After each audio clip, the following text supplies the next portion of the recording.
금산에 이제 8가지 보물들이라는 타이틀을 걸었는데, 제가 볼 때는 금산이 갖고 있는 8가지 보물 중에서 4개는 하나님이 주신 거예요. 4개는 우리 금산 사람들이 만들어낸 거고, 그러니까 하나는 자연이고, 그러니까 4개는 자연이고 4개는 문화라고 이렇게 말씀드릴 수가 있죠. 우리 금산에 대해서 좀 한번 여쭤볼까요? 원래 금산의 이름이 뭐였었을까요? 백제시대 때 그 기록을 보면 진내라고 나와요. 진내. 이제 그 어떻게 해석을 하냐면 향토사학자들은 금산 사람들은 길다 소리를 질다 그러잖아요. 예? 무적의 지러, 해가 지러 그러잖아요. 길다 소리를 이제 질다라고 그랬다는 거죠. 그러니까 내는 냇물, 하천을 얘기하는 거죠. 진내군이다 하면 내가 긴 고장이다. 이제 그런 뜻이었다고 그래요. 그렇다가 이제 뭐 진예군으로 됐다가, 그죠? 그러다가 이제 금계가 됐다가 금주가 됐다. 이제 금산으로 이렇게 변화를 하죠. 근데 비단금자가 들어갔다는 거는 굉장히 아름답다는 의미가 들어가 있거든요. 그래서 저는 이제 이따도 설명을 드릴 테지만 우리 금산은 금수강산의 본향, 금수강산의 본고장이다. 이렇게 말씀을 드립니다. 그래서 금산은 굉장히 아름다운 지역이다. 이거를 먼저 좀 이렇게 생각하시고 제 말씀을 들어주시면 좋겠습니다. 금산의 면적이 577 평방킬로미터입니다. 서울이 얼마쯤 될까요? 606 정도. 606. 600제곱킬로미터면 1억 8천만 평입니다. 서울이 1억 8천만 평이 좀 넘고 우리 금산이 한 1억 7,500만 평 정도 되더라고요. 서울하고 별 차이가 없다는 거죠. 대전은 얼마쯤 될까요? 대전이 546대입니다. 대전광역시보다는 좀 더 크고 서울보다는 조금 작은 면적을 갖고 있다. 이렇게 보시면 됩니다. 이거 이제 작년 12월 달에 만든 건데요. 인구는 12월 말 현재 50,093명입니다.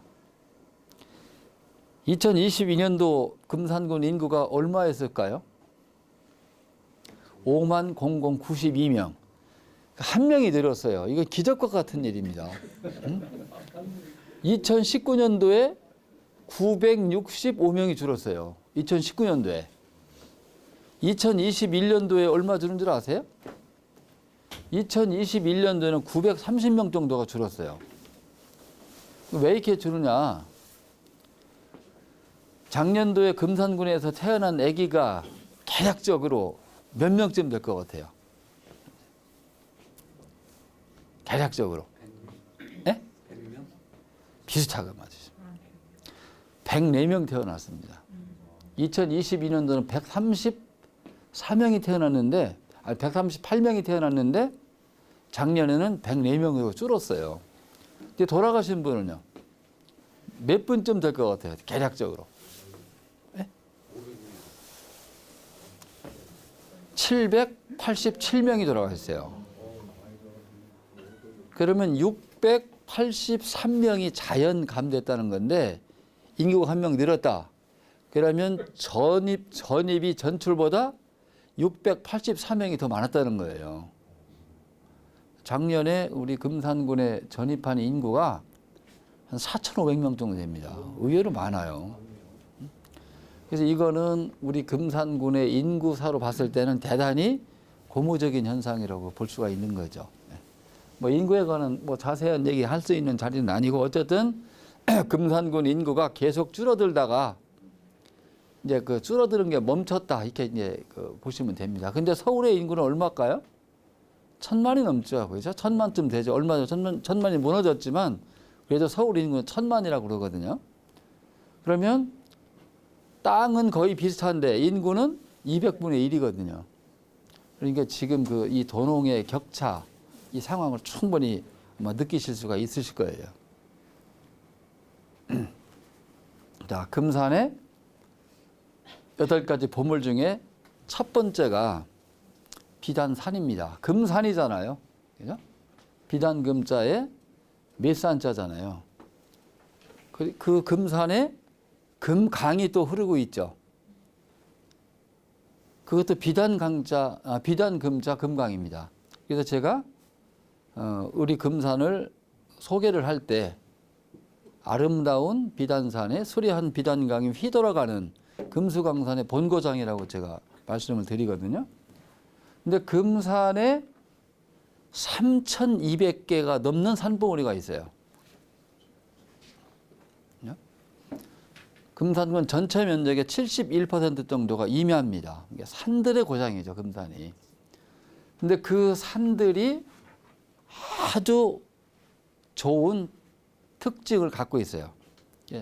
조경학에서 얘기하는 아름다움의 5가지 요소를 완벽하게 갖추고 있는 것이 금산의 산이라는 얘기예요. 이건 제가 하는 얘기가 아니고 삼성경제연구소에서 조경학 전문가한테 의뢰해서 정리한 금산의 산들의 특징인데요. 지금 이 모습이 이게 보이나요? 이게 지금 대둔산서 바라본 금산의 모습이에요. 이 전경이 뭐냐면 여러분들이 잘 아시는 만해 한용운 선생이, 그죠? 이 경치를 보고, 이 자리에서 이 경치를 보고 이 모습을 보지 않은 사람은 감히 천하의 명성을 논하지 말라고 찬사를 보냈던 이 금산의 산들입니다. 근데 어떤 특징을 갖고 있냐면 묘해요. 금산의 지형이. 생활권에서 가까운 데는 낮은 산이 있습니다. 좀 뒤에는 조금 높은 산, 높은 산에서 남쪽으로는 덕유산까지 그게 겹겹이 연결되어 있고 북쪽으로는 서대산까지 그렇게 연결이 되어 있어요. 그래서 근경과 중경과 원경이 아름다운 조화를 이루고 있다. 이것이 금산의 산들의 첫 번째 특징입니다. 쉽게 볼 수 있는 데가 어디냐면 대전에서 추부에서 금산 넘어가다 보면 마수리고개를 넘어가잖아요. 날씨 좋은 날 마수리고개를 딱 넘어가면 덕유산 밑으로 착착착 펼쳐져 있는 멋진 광경이 나오죠. 지금 한 폭의 산수화죠. 한 폭의 동양화죠.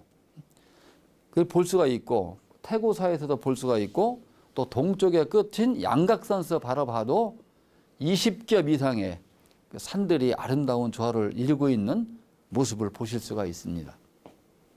처음 아셨죠? 네. 그런데 가만히 생각해 보니까 그렇죠. 네. 두 번째는 이 스카이라인이 있죠. 스카이라인과 산의 형태가 황금 분화를 이루고 있다는 거예요. 황금 분화를 이루면 굉장히 아름다운 거죠. 이게 두 번째 특징이고요. 세 번째는 높이가 아주 높지도 않고 그렇다고 평야지에 있는 구름도 아니고 그 중간에 적절한 높이를 갖고 있다는 거예요. 대개 400m, 500m, 600m의 그 산들이 많아요. 그래서 적당한 긴장감을 준다는 거예요. 적절한 높이가 있기 때문에. 에베레스트라든지 알프스 같은 데 가면 사람이 압도당합니다. 그 산에. 그런데 금산의 산은 그렇지 않다는 거죠. 또 평야지에 있는 그 산은 구릉이잖아요. 그거는 좀 그 산으로 보기에는 너무 좀 낮아온 거고. 그래서 적절한 높이가 돼서 아주 말하자면 그 적당한 긴장감을 주고 있다는 거예요. 그 다음에 네 번째가 포근한 분지형이라는 거죠. 금산군 전체가 대개 600m, 700m의 산으로 다 둘러싸여 있어요. 전체가. 근데 그 안에 400여 개가 되는 분지가 있습니다. 소분지가. 대개 마을에서 가만히 보세요. 보면 그 주변이 또 아담하게 이렇게 산으로 이렇게 다 둘러싸여 있어요. 그런 모습들을 거의 금산에 있는 마을들에서 볼 수가 있어요. 그렇기 때문에 굉장히 포근하고 아늑한 느낌을 준다는 거죠. 금산의 산들이. 그 다음에 마지막 특징은 이제 미술에서 오브제라고 하면 사람의 시선을 잡아 끄는 걸 얘기를 하는 거예요. 근데 금산의 산 속에는 뭐가 많아요? 인삼밭이 있잖아요, 산에. 그죠? 그 다음에 또, 군북에 가면 산벚꽃 동산이 있죠. 그걸로 대표되시 엄청난 자연의 꽃들이 많이 있습니다. 우리 금산의 산 속에는. 이렇게 인삼밭과 꽃과 같이 사람의 시선을 끄는 오브제가 있다. 이렇게 해서 금산의 산들은 조경학에서 얘기하는 5가지 아름다움의 요소를 갖추고 있다. 그래서 아름다운 고장이다 이렇게 말씀드릴 수가 있는 거예요. 자, 그 다음에 이 아름다운 산 속에 명당이 없을 수가 없잖아요. 그죠? 우리 한성희 변호사님께서 강의를 하시는 태조대왕 태실, 그죠? 뭐 자세한 건 다 들으셨겠지만 중앙에서 그 지관을 보내잖아요. 그 지관이 딱 와서 한 얘기가 오 아름답도다. 만세의 터전이로다. 이렇게 찬탄을 보냈어요. 그 명당. 조선 최고의 명당이라고 저는 생각합니다. 그게 어디에 있어요? 금산에 있잖아요. 그죠? 그 다음에 또 재원에 가면 그 금강변에 용석과 호석이 있습니다. 이거는 이제 고려 막바지의 왕이었던 이제 공민왕이 이걸 설치를 해놨다고 하는데, 뭐 왕릉을 예상하고, 그렇죠? 왕릉을 생각하고 했다는 얘기도 있고, 만약에 도읍을 옮기면 뭐 도읍지로 이렇게 뭐 해놨다는 얘기가 있어요. 근데 그게 왕릉이 됐던 도읍이 됐던 대단한 명당이기 때문에 왕이 직접 점지를 하고 했다는 건데, 왜 공민왕이 여기를 왔냐? 황건적의 난 때 왕이 어디까지 피난을 안동까지 피난을 갔었어요. 그렇죠? 그때 이제 그 금산을 통해서 안동까지 갔다 오신 거죠. 그 중간에 너무나 명당이 너무나 그 좋은 명당이 있기 때문에 용석과 호석을 표시를 해놨던 거죠. 이 외에도 뭐 갈마 음성의 길지다, 뭐 노홍 작수형이다, 뭐 금계 포란형이다, 뭐 이런 그 명당들이 굉장히 많습니다. 금산에. 또 뭐 선인 부사동왕이다. 그래서 정말 아름다운 산, 또 그 안에 또 천하의 명당들이 소재를 하고 있는 것이 바로 금산이다. 이렇게 말씀드릴 수가 있습니다. 두 번째는 금강입니다. 아름다운 비단강. 근데 우리 금강이 전체가 길이가 얼마나 될까요? 400km. 예, 400km 됩니다. 천리길입니다. 그러니까 금강 천리길이라고 하는데, 우리 금산 구간을 26.7km를 흐릅니다. 근데 금강 400km 중에서 가장 아름다운 경관, 금산에 있습니다. 그런데 이 금강은 어떤 특징을 갖고 있냐면, 뭐 대개 우리나라 강들이 좀 비슷하지만 이렇게 꼬불꼬불 사행천을, 그렇죠? 사행천을 이루고 있습니다. 이렇게 반드시 흘러가는 게 아니라. 그런데 또 하나 특징은 남쪽에서 북쪽으로 흐릅니다. 금산 구간은 금강이 남쪽에서 북쪽으로 흐릅니다. 그러다가 대청댐을 기점으로 해서 이제 동해에서 서로 이렇게 흘러가죠. 그래 어떤 분들은 그래요. 금강의 금산 구간이 남에서 북으로 돼 있기 때문에 상당히 독특한 기질을 갖고 있다고 또 얘기를 하거든요. 근데 그 말씀도 일리가 있는 것 같아요. 다른 지역에 비해서 굉장히 도전적이고, 그렇죠? 그다음에 근면하고 진취적인 유전자를 갖고 있다고 우리가 얘기를 하거든요. 이것도 뭐 큰 특징이고, 그러면서 아름답적이죠. 사행천을 이루고 있고 절벽이 많이 있고요. 산을 끼고 돌아가기 때문에 거기에 1급수에서만 난다는 감돌고기가 많습니다. 우리 금강에.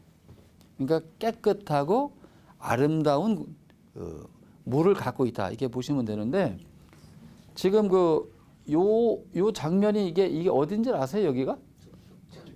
적벽강이고, 여기 2001년도에 방영됐던 상도라는 드라마 그 장면인데, 임상옥의 산단이 지금 의주에서 지금 중국으로 가고 있는 이 장면을 여기서 찍은 겁니다. 참 멋지죠? 네. 그 다음에 또 금산의 물에 대해서 설명을 드리면 금산에 무려 178개의 하천이 있어요. 이렇게 많은 하천을 갖고 있는데 드뭅니다. 국가하천, 금강 하나가 있고요.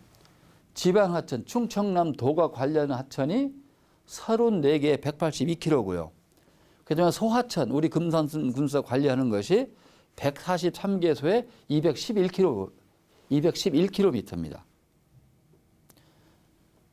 이렇게 아름답고 많은 산, 그리고 깨끗하고 아름다운 물길이 어우러져 있기 때문에 앞에서 말씀드린 대로 우리 금산은 아름다운 비단산에 수려한 비단강이 휘돌아가는 금수강산의 본고장이라고 자신 있게 말씀드릴 수 있는 거죠.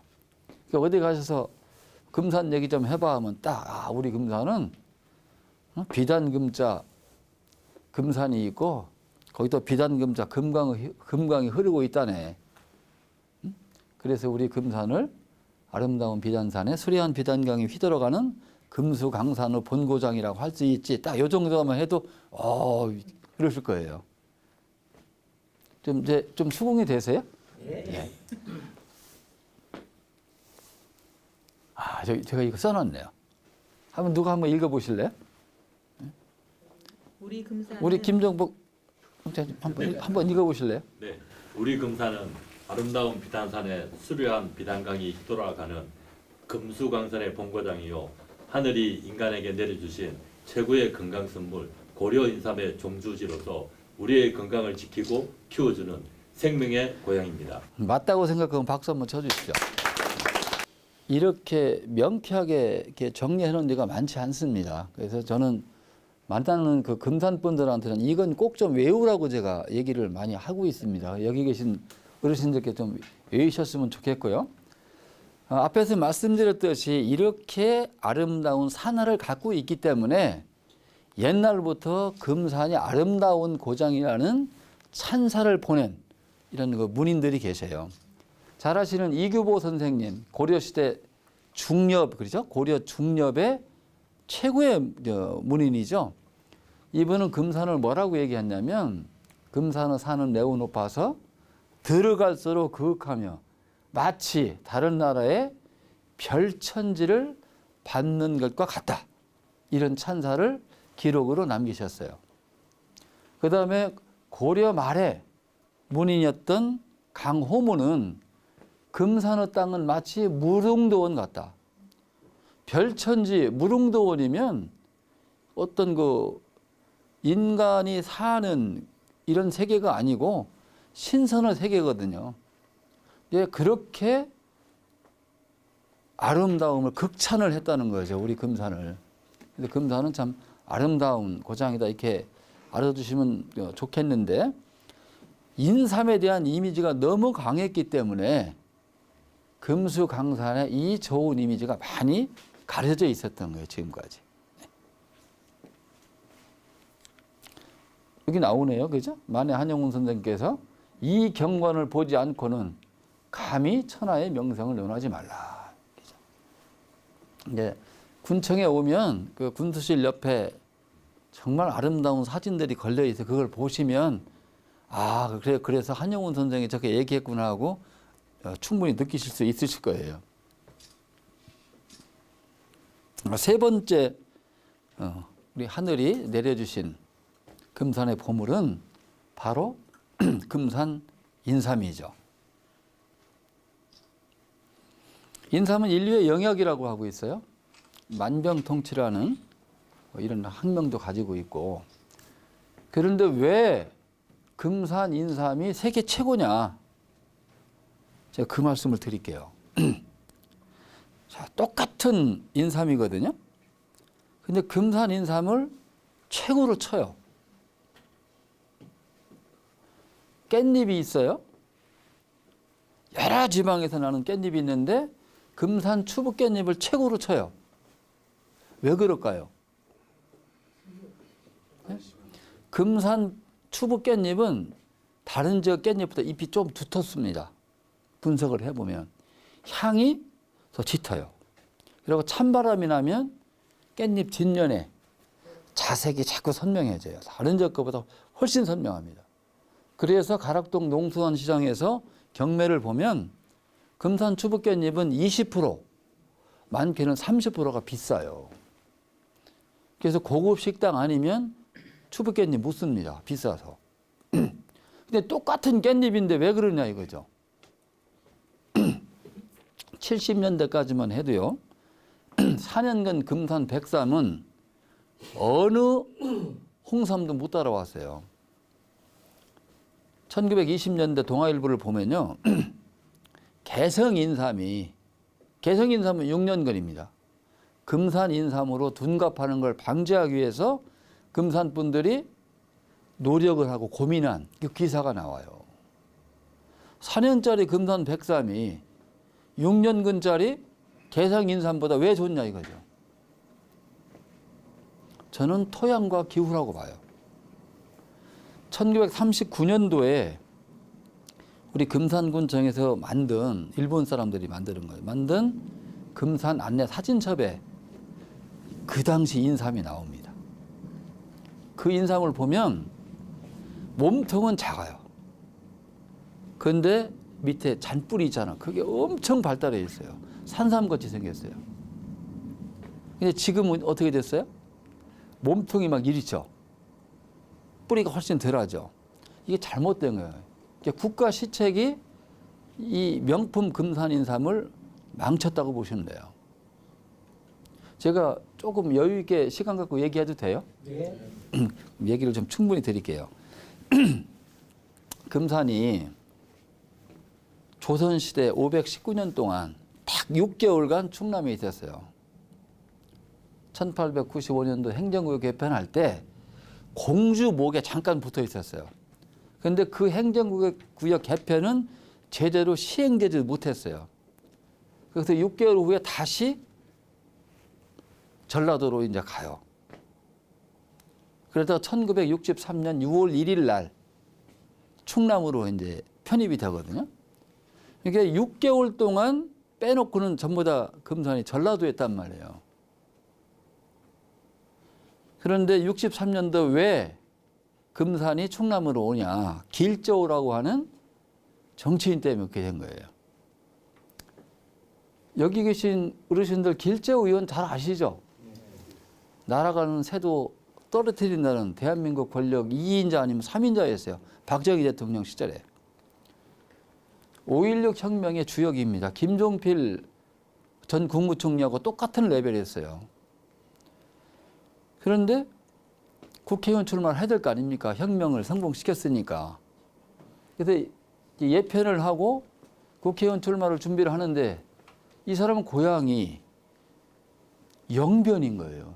요새 그 북한 핵 때문에 많이 유명해진 영변이 고향인데 지역구를 어디로 할지 마땅한 데가 없는 거예요. 이때 이제 그 금산 출신으로서 전주에서 약국을 하던 길병전이라는 분이 계셨어요. 이분이 누구냐면 한 10여 년까지만 해도 KBS 앵커를 했던 길종섭 씨가 있어요. 길종섭 앵커의 아버지예요. 이분이 길재호 당시 이제 뭐 의원은 아니죠. 길재호 씨를 찾아가서 얘기를 해요. 당신 지금 지역구 때문에 고민하고 있지 않냐? 근데 우리 금산 부리면에 가면 길씨 집성촌이 있는데 그게 야은 길재 직계 후손들이다. 근데 이분들이 중앙 단위에서도 굉장히 활동을 많이 했던 그런 시기였어요. 근데 야은 길재가 왜 야은 길재 후손이 부리면에 퍼지게 됐냐? 그것도 참 기가 막힌 거예요. 야은 길재 아버지가 옛날로 말하면 금산 군수를 한 거예요. 그런데 이 아버지가 본 엄마를 잘 안 살피고 그러니까 길재를 낳아준 엄마는 보살피지 않고 고향 구미에다 그냥 놔두고 혼자 오셔가지고 군수를 하는 거예요. 당연히 다른 여자가 있었겠죠. 그러니까 야은 길재가 아버님을 존경하지 않아요. 그러니까 안 와요, 여기를. 그런데 그 엄마가 얼마나 훌륭한지 아들아 그러면 안 된다. 아버님이 암만 그렇다 하더라도 너는 금산에 가서 아버님을 모셔라. 그 얘기를 듣고 길재가 금산을 오게 되는 겁니다. 와서 아버님을 모시는데 아버님이 여기서 돌아가셨어요. 그래서 3년상을 치르고 또 그 금산의 신씨 따님하고 연애 결혼을 합니다. 그래서 결국은 이제 구미로 돌아가죠. 나중에 그때 이제 그 생긴 후손들이 번창에 번창을 거듭해서 지금의 부리면 해평길씨 그 집안들이거든요. 그러니까 길재호 씨가 실제로 와서 살펴보니까 충분히 자기가 지역구로 할 만하거든요. 그런데 선거구가 묶여 있는 거예요. 전북의 그 진안하고 뭐 이런 데하고. 근데 그 당시에 그 말하자면 야당 신민당이죠, 그죠? 그 국회의원이 상당히 센 사람이었대요. 그게 자신이 없는 거예요. 그 사람하고 붙으려면. 근데 가만히 보니까 금산의 인구가 10만이 넘거든. 그러니까 단독 선거가 되는 거예요. 금산만 떼도. 그래서 금산의 유지를 설득을 시켜가지고 전격적으로 금산을 전북에서 충남으로 옮겨놓는 거거든요. 그래서 금산이 한때 좋았죠. 왜? 길재우가 엄청나게 케어를 해줬으니까. 뭐 취직을 얼마나 좋은 데다 시켰는지 실력이 안 돼서 돌아온 어른들도 많아요. 그 정도로 실력자였어요. 근데 그 길재우가 1971년 10월 2일 날 아웃됩니다. 9월 28일 날 신직수 법무부 장관, 오치성 내무부 장관 임명 동의안이 이렇게 국회에 올라오는데 그러니까 박정희 대통령이 시킨 거죠. 그 장관 시키려고. 그런데 오치성이라고 하는 내무부 장관 후보하고 길재호 씨하고 아주 사이가 안 좋아요. 그러니까 이제 길재호가 거기서 항명을 한 거예요. 세상에 내가 그렇게 껄끄러워하는 오치성이는 어떻게 내무부 장관을 시킬 수가 있는가. 그렇게 생각으로 공화당 의원, 자기가 사무총장이니까 공화당 의원들한테 얘기를 해서 오치성 임명 동의안을 부결시켜 버립니다. 그러니까 박 대통령이 좋아했겠어요? 진노를 했죠. 그러니까 그날 저녁에 남산으로 그 사인방에 끌려갑니다. 삼선 개헌을 주도하면서 박 대통령을 도와줬던 길재호를 비롯한 사인방이 남산의 중앙정보부에 끌려가서 밤새도록 얻어맞고 숙청되는 겁니다. 그래서 공화당 사무총장에서 물러나게 되죠. 그러면서 이제 금산의 비극이 시작이 되는 겁니다. 네. 자, 1963년도에 왔는데 71년도에 숙청이 됐잖아요. 그럼 8년 만에 그렇게 된 거거든요. 충남도청에 금산 사람이 없는 거예요. 전남도청은 금산 사람들이 주름 잡고 있는데 20명의 서기관이 있을 때 8명이 금산 사람이었대요. 충남에서 금산을 뒷받침해주고 끌어줄 직원들이 없는 거예요. 자, 그런데 그 다음에 어떤 일이 일어났냐. 1972년도에요. 인삼 판매에 관한 규제법이 생겨요. 인삼 규제법이라고 하거든요. 얼마나 악법이냐, 금산으로 봐서. 한반도에서 생산되는 인삼에 관한 지리적 표시는 고려로 환한다. 이렇게 해서 금산 인삼의 상표를 뺏어간 거예요. 금산 인삼이 없어진 거예요. 고려 인삼으로 통일시킨 거예요. 근데 그때까지 어떤 상황이었냐면 아까도 말씀드렸잖아요. 4년간 금산 인삼이 작지만 최고의 약초를 인정받아서 제일 비싸게 팔렸어요. 그런데 그 인삼 규제법이 만들어지면서 금산 인삼이라는 용어를 못 쓰게 됐잖아요, 상표를. 그리고 모든 인삼은 검사를 받아서 규격된 포장지에 넣어서 판매를 하게 한 거예요. 그러니까 무검사 유통이 없어진 거예요. 그러니까 어떤 결과가 나오냐. 자, 금산 인삼은 작아도 효능이 좋기 때문에 비싸게 샀는데 이제 그 수단이 없어져 버린 거예요. 왜? 가게에다 넣어서 파니까 냄새를 맡아볼 수도 없고, 그죠? 만져볼 수도 없고, 맛보기도 못 보는 거예요. 그러면서 큰 놈이 1등을 만들어 놓은 거죠, 삼을. 그 당시에 보통 금산 삼은 70편이 나왔습니다. 70뿌리가 들어가야지 한 근이 되는 걸 70편이라고 하거든요. 그런데 홍삼 용 큰 삼은 30도 나왔어요. 금산삼은 송 50일 최고로 쳤거든요. 30, 20, 10이 나오잖아요. 그러니까 머리 좋은 금산 사람들이 금산의 토종 인삼 씨앗을 버리기 시작한 거예요. 그리고 홍삼 씨앗을 갖다가 심기 시작한 거예요, 금산에. 그러면서 금산의 백삼이 쇠퇴를 해서 지금은 소멸 상태죠. 이게 참 너무 좀 가슴 아프지 않아요? 그래서 지역에 정치적 힘이 떨어졌을 때 어떠한 피해를 받게 되는지 여실히 보여주는 것이 길자우와 우리 금산 인삼입니다. 얘기가 좀 한참 갔네요. 근데 참 가슴이 아프죠. 예. 그래서 저는 그 금산에 정확하게 얘기를 하기는 어렵지만 특별한 토양, 그다음에 일교차가 큰 기후 차이라고 봐요. 제가 뭐 금산이 일교차가 심하다 말만 들었거든요. 그래 군수가 된 다음에 환경보호과 직원을 불러가지고 통계를 갖고 오라고 했어요. 내가 일교차 통계를 갖고 와라. 그랬더니 19년, 20년, 21년 3년 연속으로 충남에서 일교차가 가장 큰 데가 금산이에요. 전국에서 가장 큰 데는 의성군이더라고요. 그러니까 굉장히 큰 일교차를 갖고 있는 건 사실이에요. 우리가 그 아침에 TV 뉴스를 보잖아요. 그럼 충청 지역의 대전 충남 그 날씨 얘기하잖아요. 최저 기온이 금산일 경우가 많고 최고 기온도 금산일 경우가 많아요. 그만큼 일교차가 크다는 거거든요. 일교차가 크면 식물이 위기의식을 느낍니다. 이게 자기가 생존하기 위해서 필요한 물질을 더 뿜어낸다는 거예요. 그것이 사람 몸에 더 좋은 영양소라는 거죠. 그렇기 때문에 특별한 토양과 일교차가 큰 기후 때문에 최고의 인삼을 생산할 수 있는데 여기에 또 최고의 재배 기술까지 결합이 되는 거죠. 그러니까 누가 뭐라고 해도 자신 있게 금산에서 생산되는 인삼은 하늘이 내려주신 최고의 건강 선물로서 베스트다. 자신 있게 말씀하실 수 있습니다. 이제 좀 수긍이 되세요? 그 다음에 이제 요 대목에서 한 가지 꼭 말씀드릴 거는 금산에서 인삼 농사 자체는 벤처 산업입니다. 초기 투자가 엄청나게 들어가거든요.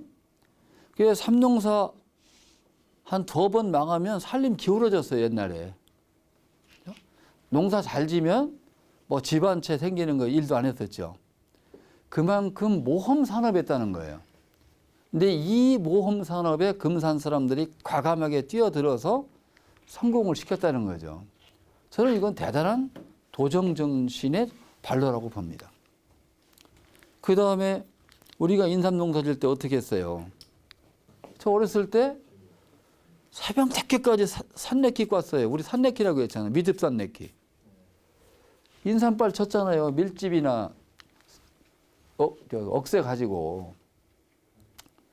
그리고 총대 하나 깎으면 1원이나 2원씩 줬잖아요.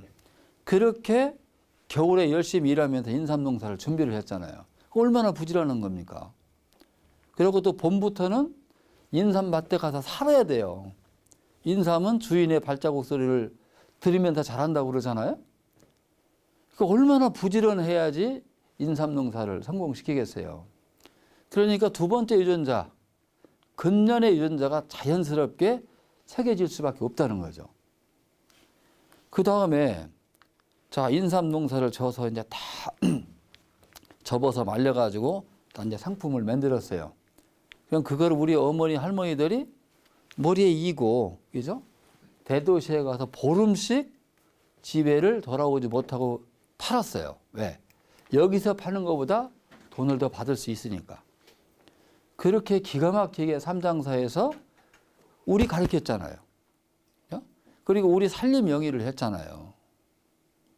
저는 이것은 대단한 진취의 정신이라고 보고 이 진취의 유전자가 우리 금산 사람들에게 배어 있다고 말씀드릴 수 있는 거예요. 인삼 농사와 인삼 장사를 통해서 우리 금산 사람들에게는 도전과 근년과 진치의 유전자가 새겨져 있다. 이렇게 이해를 해 주시면 좋겠습니다. 동의하세요? 예. 네. 자, 네 번째 금산의 보물은 위성통신 지구국입니다. 지금 여기 보이는 이게 지금 문화재로 지정됐어요. 이게 첫 번째 1970년대에 개통된 그렇죠? 금산의 위성통신 지구국 안테나입니다. 이것이 생김으로 인해서 우주에 떠 있는 그렇죠? 인공위성을 통한 통신이 시작된 거예요. 이것이 없을 때는 우리가 외국에서 벌어지는 스포츠 중계 생방송으로 못 봤습니다. 라디오 이광자 아나운서가 얘기하는 소리만 나왔죠, 그죠? 위성통신의 시대를 연 그 현장 바로 우리 금산에 있어요. 지금 안테나가 엄청나게 많아졌죠. 그런데 제가 이걸 금산의 보물이라고 하는 것은 두 가지 원인이 있어요. 첫 번째는 대한민국에서 위성의 전파를 가장 잘 받을 수 있는 곳이 금성면이라는 거예요. 왜? 아까도 말씀드렸잖아요. 500m, 600m, 700m 되는 산으로 다 둘러싸여 있잖아요. 분지라고 했잖아요. 그렇게 지상에서 오는 이런 전파의 방해를 많이 막아주는 거예요. 그러니까 상대적으로 위에서 내려오는 전파를 잘 받을 수 있는 거죠. 두 번째는 내가 직접 설명을 들었어요. 어렸을 때. 여기 그 관계자가 설명하는 걸. 왜 금산으로 오게 됐냐. 금산이 대한민국에서 풍수해, 지진의 피해가 가장 적은 지역이랍니다. 이건 공감하시죠? 예. 작년에 사흘 동안 460mm의 비가 금산에 왔는데 우리는 피해가 이렇다 할 게 없었어요. 그때 논산, 부여, 공주, 청양 난리가 났죠. 그렇죠? 부여 같은 데는 대백제전 장소를 옮겨야 될 정도로 피해가 많이 났는데 똑같은 비가 왔는데 금산은 별 피해가 없었어요.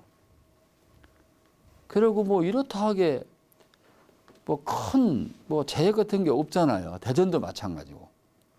그래서 풍수해와 지진의 피해가 대한민국에서 가장 적은 지역 금산. 이것도 금산이 자랑할 수 있는 보물이 되는 거죠. 자, 이렇게 해서 네 가지 보물을 먼저 이렇게 설명을 드렸거든요. 첫 번째가 뭐라고 그랬죠? 비단산. 두 번째는 영광이고, 세 번째는 인삼이고, 네 번째는 위성통신지구이죠. 이 네 가지는 아까도 말씀드렸듯이 하늘이 주신 선물이에요. 그러니까 인간이 어떻게 할 수 있는 게 아니고 인간이 만든 게 아니에요. 이게 하늘이 주신 선물 네 가지를 갖고 있는 자랑스러운 지역이다. 이렇게 말씀을 드리고, 지금부터는 이 하늘이 주신 선물 속에서 우리 인간들이 만들어낸 아름다운 이제 문화 네 가지 보물들을 말씀드리겠습니다.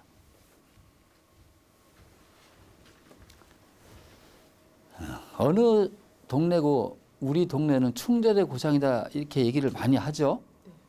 근데 금산은 뭐 단연 명실상부한 애국 충절의 고장이고요. 효자가 많은 지역입니다. 임진왜란 얘기 한번 말씀드릴까요? 그 장호 원장님이 이제 자세하게 설명을 하셨겠지만 저는 간략하게 축적을 해서 말씀드릴게요. 임진왜란은 1592년 4월 13일 날 왜군들이 부산에 상륙하면서 시작이 됩니다. 그런데 20일 후인 5월 2일 날 한양이 함락됩니다. 20일 만에 부산서 서울까지 쳐들어가서 함양을 함락시켰다. 이게 전쟁입니까? 그냥 무인지경으로 간 거죠, 보면. 그런데 이제 전쟁은 이제 어떻게 전개가 되냐면 먼저 수도를 점령합니다. 1차 목표가.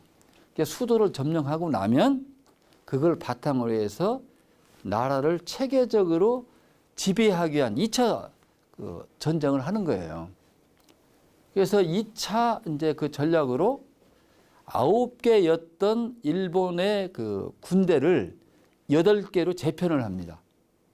제1대 소서행장이 평안도를 점령하라는 목적을 가지고 진격을 갑니다.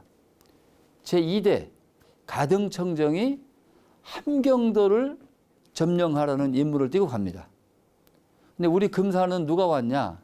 제6대 고바야 까와라는 장군이 15,000명의 병력을 이끌고 오게 됩니다. 목적은 대둔산을 넘어서 호남 곡창을 점령하고 거기서 군량을 공급하라. 이런 목적을 가지고 임무를 띠고 이제 금산에 오는 거죠. 이 사람들이 어디에서부터 오냐면 김천에서 성주를 거쳐서 영동을 거쳐서 금산을 오는 거예요. 금강을 건너오야 하잖아요. 근데 그 금강을 건너올 때 맞서서 싸웠던 금산 군수가 권종이라는 분이에요. 그분이 권율 장군의 사촌 형입니다. 15,000의 왜군들을 맞아서 몇 명 갖고 싸우냐? 기 100명. 기 100명의 대군을 갖고 정예 일본 군들하고 싸움이 되겠어요? 그래서 거기서 그 아들하고 또 장렬한 최후를 마칩니다. 그러니까 파죽지세로 금산에 와서 금산성을 점령을 하는 거죠. 근데 이때 금산성을 되찾으려고 싸움을 했던 분이 여러분들이 잘 아시는 고경명 선생이에요. 고경명 선생은 나이가 60이 넘은 퇴역관리였어요. 당시에 60이면 지금으로 말하면 8, 90 안 될지 모르겠어요. 그 양반이 전주에서 의병들을 일으켜서 금산에 오십니다. 금산성을 회복하기 위해서. 근데 혼자 오는 게 아니라 두 아들하고 와요. 인후, 정후하고. 근데 관군하고 같이 싸우기로 했는데 뭐 어찌 된 영문이 정확하게는 모르지만 관군이 도망갑니다. 그래서 고경명 선생이 둘째 아들하고 돌아가시는 거예요. 전원이. 그게 연곤변, 눈벌 전투입니다. 금산의 눈벌 전투. 그러니까 그 큰 아들이, 그죠? 아버지와 동생의 시신을 수습해서 금산에 장사를 지내고 자기는 나중에 진주성에 가서 돌아가셔요. 그래서 고경명 선생 집안에서 9명이 돌아가신 거예요. 임진왜란때 노비까지 포함해서. 그 고경명 선생이 이제 2차 전투에서 장렬하게 돌아가시죠. 그러니까 이제 고경명 선생 의병까지 격파한 왜적은 이제 대둔산 고개를 넘어갑니다. 그때 임진왜란의 영웅 권율 장군이 나오는 거예요. 권율 장군이 광주 목사였죠? 그죠? 광주 목사였는데 이 양반은 무관이 아니고 문관이었어요. 근데 거기서 이제 그 의병도 모집하고 뭐 몇 명 있는 관군을 이렇게 수습해가지고 금산에 와서 대둔산 넘어가는 이치, 고개죠. 거기에서 이제 매복 작전을 펼치는 거예요. 그래서 15,000의 왜적을 1,500의 권율의 군사가 막아냅니다. 거기서. 승리를 거두는 거예요. 그러니까 이것이 임진왜란 때 조선의 육군이 거둔 최초의 승리예요. 그걸 이치대첩이라고 그래요. 이제 권율 장군께서 나중에 행주대첩을 거두잖아요. 근데 그 사위였던 이항복이 남긴 글을 보면 행주보다 이치에 더 의의를 둔다는 그런 글이 있어요. 그게 이제 몇 차 전투예요? 3차 전투겠죠, 그죠? 자, 그래서 이제 왜적들이 이제 그 호남 곱창을 점령을 못하고 다시 금산성으로 후퇴를 하죠. 이때 그 외병들을 정말 끈질기게 괴롭혔던 분들이 700의사들이에요. 조헌과 영규대사가 1500, 실제로는 1500입니다. 700의사라고 하는데 영규대사가 끌던 800명의 승병도 같이 있었거든요. 근데 이분들이 청교성을 탈환하고, 그죠? 금산성을 수복하려고 내려오신 겁니다. 그런데 영규대사는 지금 이대로는 불리하니까 좀 지금은 싸우지 말자 하는데 조원선생은 그럴 수 없다고 해서 싸움을 하다가 돌아가시잖아요. 싸움을 하잖아요. 그러니까 영규대사도 어쩔 수 없이 합류를 해서 1500명이 연건평 전투라고 그래요. 그게 어디냐면 위성통신 지국이 있는 자리예요. 거기에서 한 명도 안 남고 다 돌아가시는 거예요. 영규대사 한 분은 창상을 입고 그 원래 있던 갑사로 돌아가다가 이게 그 도져가지고 돌아가시거든요. 다 돌아가시는데 조원 장군 역시 조원 선생 역시 아들과 같이 죽어요. 자, 그 다음에 5차 전투의 주인공은 변응정 선생입니다. 해남 현감을 지냈던 분인데 이분은 조원 선생하고 약속을 했어요. 우리 같이 금산성을 탈환을 하자. 그런데 조원 선생이 먼저 돌아가셨잖아요. 그런데도 변응정 선생은 그 약속을 지키기 위해서 몇백 명의 이 군사를 데리고 금산을 옵니다. 게임이 안 되잖아요. 또 돌아가세요. 변응정 선생도. 그것이 금산의 5차 전투죠. 자, 금산에 임진왜란에 5개 전투가 있었는데 이치 전투 하나 빼놓고는 다 진 거거든요. 아주 처절하게 진 거거든요. 그런데 왜 금산 전투를 높이 평가를 하느냐? 대단한 거죠. 700의사의 그 기세에 이 사람들이 질린 거예요. 전의를 상실했어요. 저렇게 민초들이 하나같이 나서서 목숨을 마다하지 않고 이 싸우는 이 전투를 우리는 이길 수 없다. 그러고서 전쟁을 포기합니다. 아니 당연히 700의사 변형령 다 격패해서 다시 이치를 넘어가야 될 거 아니에요. 거기서 전의를 상실하고 후퇴를 합니다. 본진이 있던 자기들이 원래 있던 김천으로 돌아가요. 성주를 거쳐서. 그래서 임진왜란이 소강 상태로 접어드는 거예요. 왜? 군량 보급도 잘 안 되죠. 전선은 길어져 있죠. 그 다음에 막 의병들이 저렇게 막 항거하죠. 그러니까 일본식으로는 이해가 안 되는 거예요. 임금이 도망갔다 일본서는 생산할 수가 없는 거예요.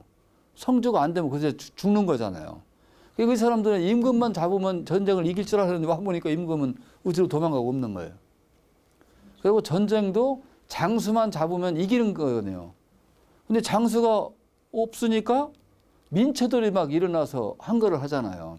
그러니까 일본 사람들이 거기서 전의를 상실한 거예요. 그래서 임진왜란의 전세를 반전시키고 소강 상태로 접어들게 한 결정적인 싸움이 금산에서 이루어진 거예요. 그래서 금산 전투를 높이 치는 겁니다. 이제 좀 금산의 모대 전투에 대한 이해가 좀 되십니까? 네.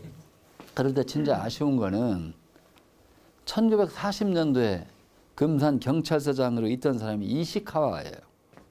이시카와가 제가 얘기했던 이 금산의 임진왜란의 주인공들의 유적들을 철저하게 파괴합니다. 권율 장군 이치대첩지 폭파시켰죠. 700의총에 있던 일군 스누비 폭파시켰죠. 고경명 선생 비석 폭파시켰죠. 의병장 영규대사 비 보석서에 가면 막 다 파헤쳐져 있잖아요. 그렇게 했죠. 건정군수 비훼손시켜놨죠. 임진왜란과는 관계가 없지만 태실 훼손했죠. 그러니까 금산은 두 개의 역사의 현장이 있는 거예요. 하나는 나라를 지키려고 했던 그 숭고한 애국 선열들의 혼, 또 하나는 나라의 힘이 없을 때 어떠한 치욕을 당하는지 생생하게 보여주는 현장이 우리 금산에 있는 거예요. 이 외에도 뭐 충신 열사를 들자면 야원 길재 선생 잘 아시잖아요. 이태조가 고려를 멸망시키는 것을 보지 못하고 은거하면서 항거했던 삼원 중에 한 사람, 야원 길재 선생이잖아요. 그다음에 또 김신 선생은 뭐 최고의 효자 중에 한 사람이라고 볼 수가 있어요. 상산 김씨인데 금산 김씨의 시조거든요. 이분이 어떤 분이냐면 고려 시대 때 우리가 그 몽고한테 나라를 뺏겼잖아요. 몽고가 고려하고 연합군을 만들어서 일본 정벌에 나서잖아요. 이때 선봉장이 김방경이고 좌선봉장 두 번째 장군이 김신이었어요. 원나라에 가서 성종 때 대단히 높은 벼슬을 했죠. 그런데 어머님이 아프시다 소리를 듣고 임금한테 그 황제한테 얘기를 해서 결국은 고향에 돌아오게 되거든요. 그래서 그 황풍리라고 하는 동네가 있잖아요. 그게 황풍만리라고도 하고 만리황풍이라고 하거든요. 그때 이제 그 황제가 엄청난 선물을 줬다는 거 아니에요. 어머님 모시러 가니까 이거 갖고 가서 잘 모시라고. 그래서 황제의 기운, 황제의 그 은혜가 만리에 미쳤다. 여기서부터 그 원나라 수도까지가 만리라는 거예요. 그래서 이제 황풍만리, 만리황풍 하거든요. 그래서 이제 그 주인공이 이제 김신 선생이고 이 외에도 정말 그 효자의 얘기가 많습니다. 윤구생 선생이라든지. 그래 금산의 효자의 얘기가 책자가 하나가 될 정도로 많아요. 그 다음에 이제 마지막 충신으로서 그 소개를 해드리고 싶은 분이 바로 홍범식 군수입니다. 조선시대 마지막 금산 군수예요. 임꺽정이라는 소설을 썼던 홍명희, 벽초 홍명희의 아버지예요. 이분이 금산 군수를 하는데 한일 합방이 된 거예요. 이게 조선의 수령 중에서는 유일하게 자결로 한글을 합니다. 글을 남겨놓고 임금님 계신 북방을 향해서 사배를 하고 객사, 지금 중앙초등학교 있는 그 객사에서 소나무에 목을 매서 자살을 하셔요. 그런데 왜 조명이 잘 안 되고 있었냐? 벽초 홍명희 아들이 북한에서 부수상을 했어요. 자기 아들이 보고 싶어서 북한에 갔는데 워낙 조선 말의 3대 천재 중에 한 명이거든요. 이광서, 최남선, 벽초, 홍명희를. 근데 거기서 김일성의 눈에 들어서 부수상을 했어요. 그러니 뭐 60년대, 70년대 이 양반 얘기를 할 수가 있겠어요? 많이 이제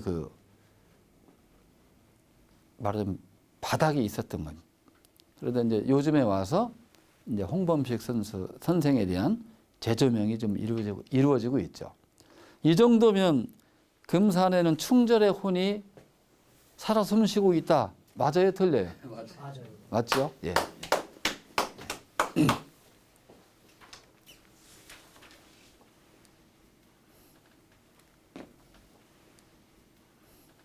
다음은 이제 독특하고 흥겨운 금산의 민속들이 금산의 또 자랑입니다. 많은 민속이 있는데 시간이 없으니까 제가 두 가지만 설명을 드릴게요. 좌도농악, 금산농악 있잖아요. 이게 사실 벌써 국가문화재가 됐어야 되는데 우리 그 내분이 좀 일어나는 바람에 이제 도지정문화재밖에 안 됐어요. 근데 금산농악이 얼마나 유명했냐면 옛날에는 전국 농악경연대가 있었어요.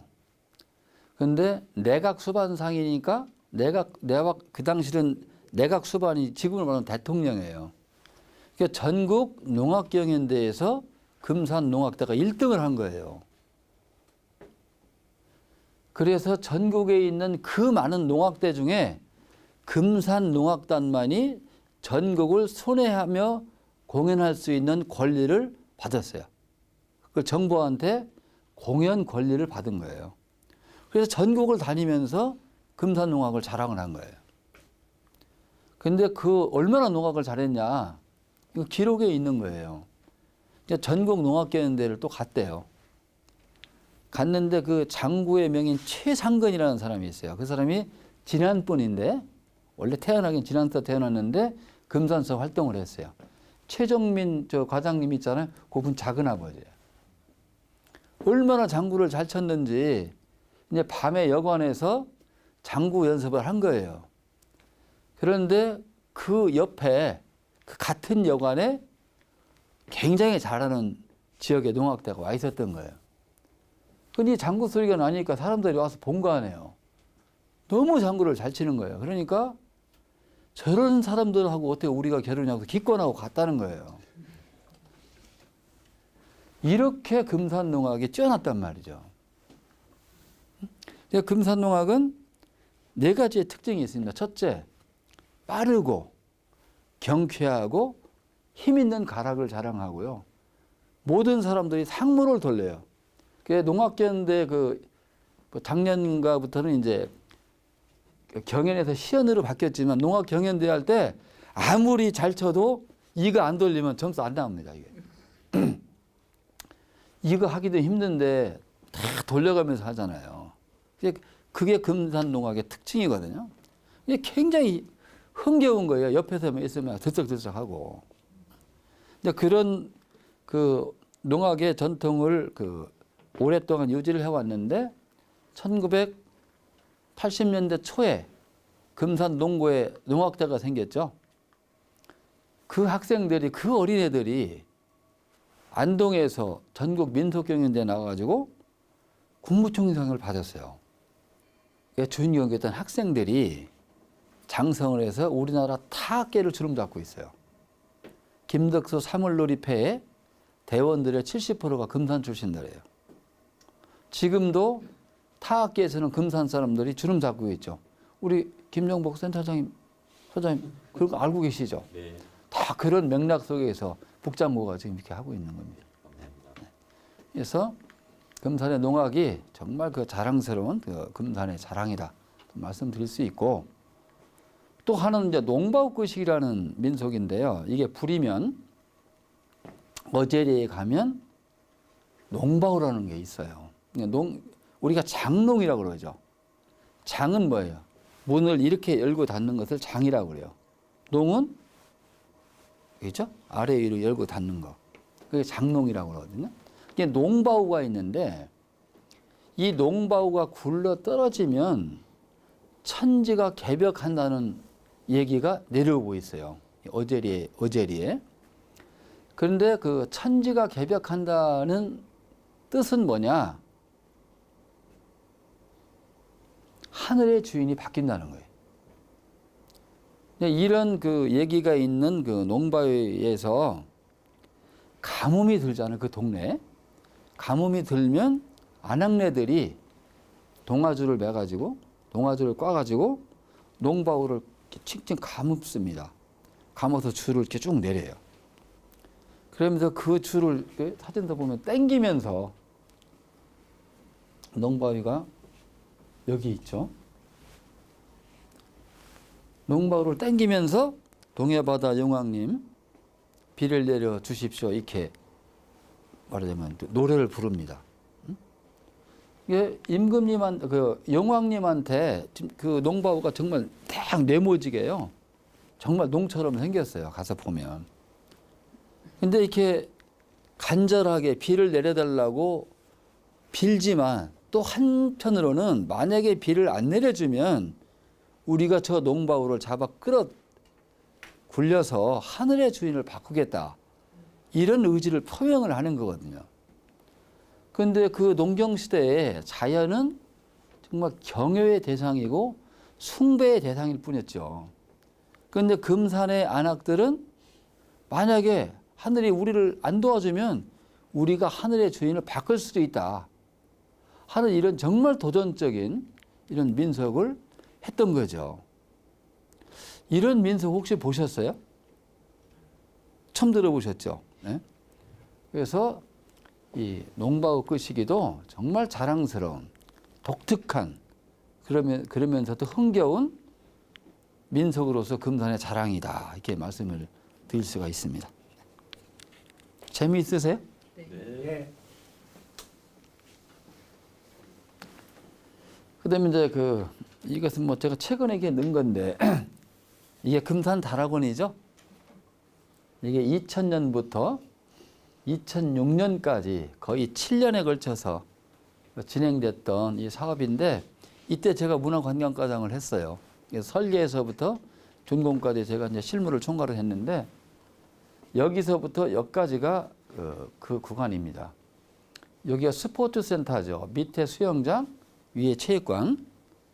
그다음에 여기에 뭐가 있어요? 금산군 보건소가 있고 관리동이 있고 여기가 문예회관이 있죠. 공연과 전시를 할 수 있는. 그다음에 여기 금산 문화원이 있죠. 그다음에 청소년회관, 장애인회관이 있죠. 노인회관이 있죠. 여성회관이 있죠. 농민회관이 있잖아요.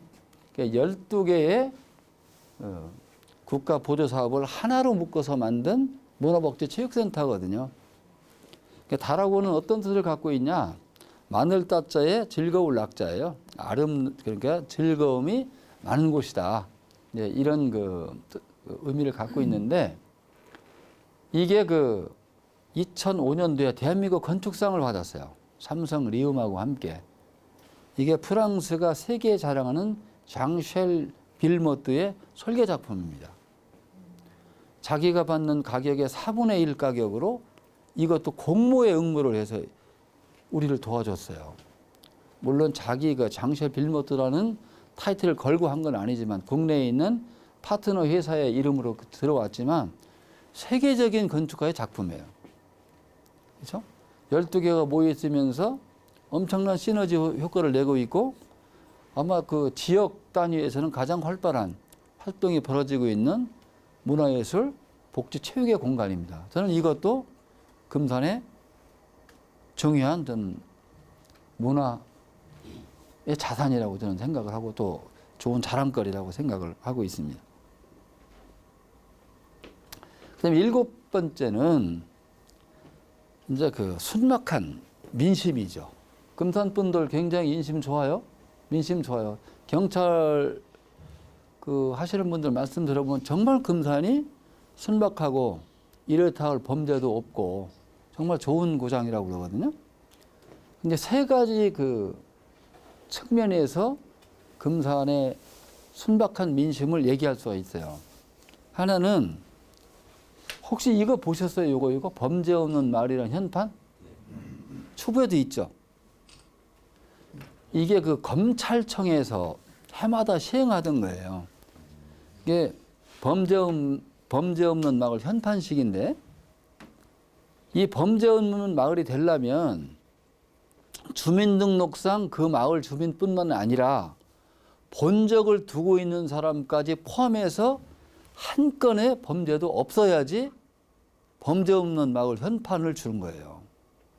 이게 본적은 여기고 서울서 사는데 그 사람이 뭔가 범죄를 저질렀다 그러면 범죄 없는 마을이 못 돼요. 그런데 전국에서 범죄 없는 마을이 가장 많은 고장 금산이에요.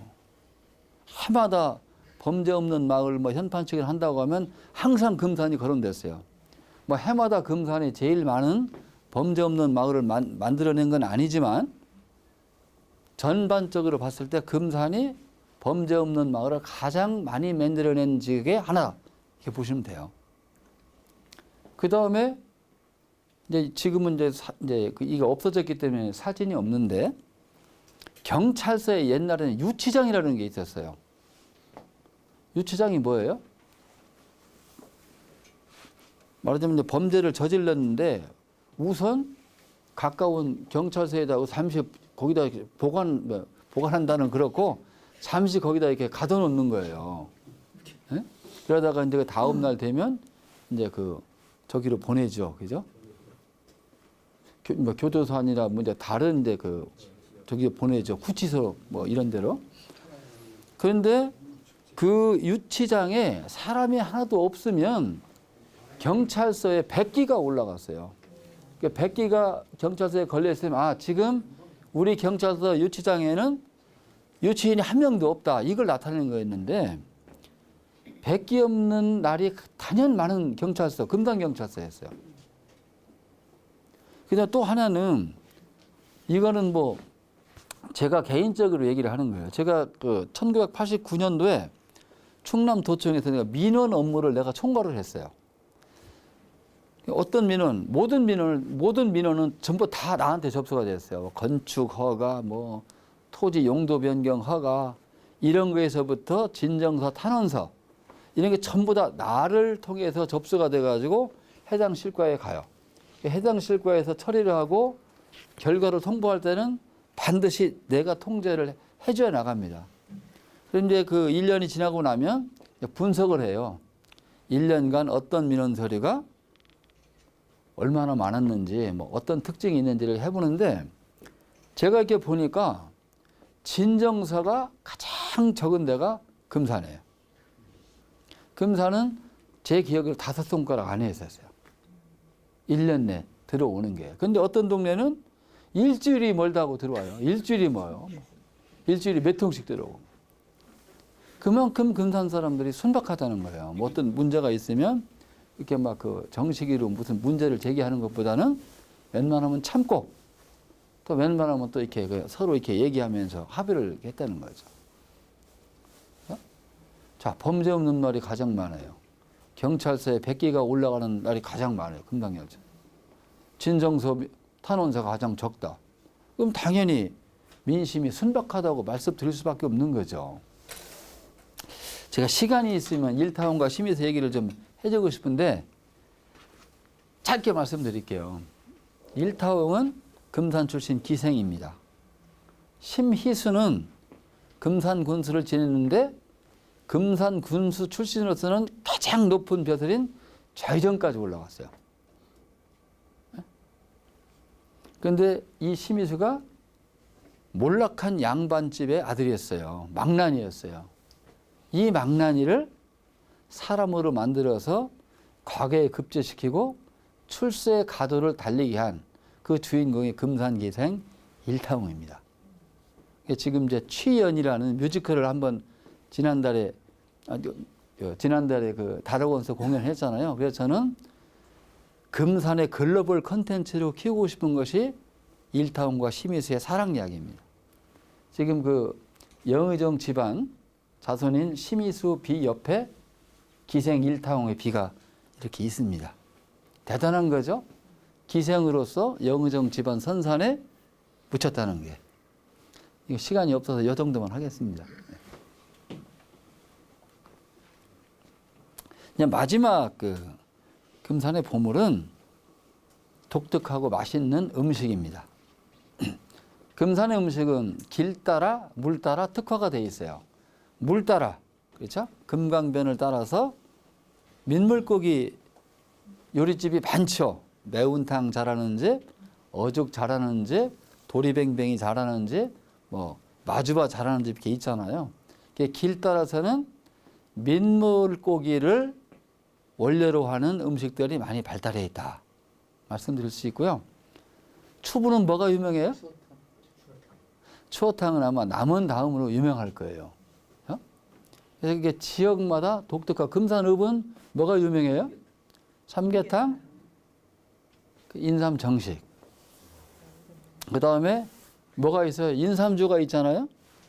이 인삼주가 대단한 그 술이에요. 2000년도에 서울에서 아셈이 열렸어요. 아시아, 유럽의 26개국 정상들이 모여서 하는 회의를 아셈이라고 그래요. 그때 이제 김대중 대통령 시절인데 제가 98년 말에 제가 그 중앙정부에 있다가 금산군청으로 왔거든요. 근데 이걸 2000년도 10월 달에 했습니다. 그런데 아셈을 한다고 하는데 요때 인삼장사를 해야겠다는 생각이 들어가더라고요. 그래서 제가 아셈 기획단, 청와대, 외교부를 다니면서 장사를 했어요. 인삼주, 그다음에 그 인삼 요리 책자 같은 걸 갖고 다니면서 20여 개국 정상이 한국에서 5끼의 식사를 하는데 한 끼는 인삼 음식 축제를 한번 해봅시다. 그러니까 처음에는 삼계탕밖에 모르더라고, 인삼 요리를. 근데 사실 이때 신라 호텔에서 최고급 요리로 하고 있던 게 인삼 요리였거든요. 그리고 정말 그 수준 높은 요리 책자를 갖다 주고 설명을 하니까 깜짝 놀라더라고요. 그리고 또 인삼주 맛을 보더니 괜찮거든. 그러니까 저한테 내려가 있으라고 하죠. 그때 4월 달에 제가 갔었는데. 근데 한 달 딱 남겨놓고 청와대에서 전화가 왔더라고요. 그래서 금산에서 제안한 대로 채택이 됐다. 그래서 메인 요리는 인삼을 테마로 하는 궁중 요리가 됐고, 공식 건배주는 금산 인삼주 이거예요. 인삼주가 됐고, 디저트는 인삼차가 됐다는 거예요. 그래서 제가 그 인삼주 사장님하고 둘이 외교부 의정 2담당 관실에 갔어요. 갔더니 그러더라고. 채택이 됐는데 2가지의 조건을 준수를 해야 된다. 첫 번째, 정부가 공식 발표할 때까지 이 사실이 알려지면 무효다. 2번째는 테스트를 해봤는데 인삼의 향이 약간 짙게 걸린다는 평가가 나왔으니까 조금 완화를 해달라. 가능하냐? 가능하다고 하니 그럼 몇월 며칠까지 몇 병을 갖다 달라고 그러시더라고. 그러면서 정말 그 좋은 술이다. 우리가 앞으로 세계적인 술로 키워주는데 협조를 해주겠다고 그렇게 약속을 했었어요. 그렇죠? 금산이 갖고 있는 인삼 음식이라든지 인삼주라든지 이것은 국제적으로 찬사를 받은 명품이라는 거죠. 그렇죠? 이것도 금산의 자랑이죠. 지금은 그 관광을 진흥시키기 위해서 여러 단체, 여러 지방에서 노력을 하잖아요. 그 중에 최고 상품이 음식입니다. 관광상품 처음에 홍보를 하면요. 전화 걸어서 뭘 물어보냐면 거기 가면 맛있는 거 뭐이냐고 물어보는 것이 첫 번째 질문이에요. 그래서 우리 금산도 그거 맛있고 특색 있는 음식이 있다. 그래서 8번째 금산의 자랑이라고 말씀을 드릴 수가 있습니다. 자, 이렇게 이제 하나님이 내려주신 4개의 선물 플러스 우리 사람들이 만들어내는 게 뭐가 있다고 그러죠? 5번째 뭐라고 했죠? 풍부한 애국충. 그렇죠. 충절의 혼. 6번째는요. 독특한 민속이라고 그랬죠. 7번은 순박한 민심. 8번째는 맛있는 음식. 음식이죠. 이렇게 해서 이제 금산의 8가지 보물들에 대해서 이제 설명을 다 드렸는데 좀 어떻게 수긍이 되세요? 네. 그래서 이 시로 마무리를 짓겠습니다. 제가 말씀드린 거 있잖아요. 이걸 어쩌면 이렇게 축약을 해서 시를 만들었는지 모르겠어요. 여러분들 나태주 시인 다 아시죠? 풀꽃이라는 시로 너무 유명하죠? 자세히 보아야 예쁘다. 오래 보아야 사랑스럽다. 너도 그렇다. 이분이 진짜 금산 팬이에요. 저 여러 번 만나는데 나만 보면 정말 참 금산 좋은 동네입니다. 계속 말씀을 하세요. 근데 이분이 금산이 좋아서 이 시를 썼어요. 이 시는 누가 좀 낭송을 해볼까요? 우리 여성분 한번 잘. 금산에 가면 네. 나태주. 금산을 바라보면 마음이 따뜻해지고 눈빛이 깨끗해진다. 거기 산빛을 닮아 강물을 닮아 외롭지만 아름다운 사람들 오늘도 사랑하기 때문이다. 박수 한번 쳐주십시오. 네. 금산의 8가지 보물을 이렇게 설명을 드렸는데 앞으로 우리 금산에 대해서 좀 자부심을 가지고 또 자신감을 가지고 더 세계를 향해서 발전할 수 있도록 우리 군정에 적극적으로 협조해 주시고 도와줄 것을 부탁을 드리면서 오늘 제 말씀 마치겠습니다. 고맙습니다.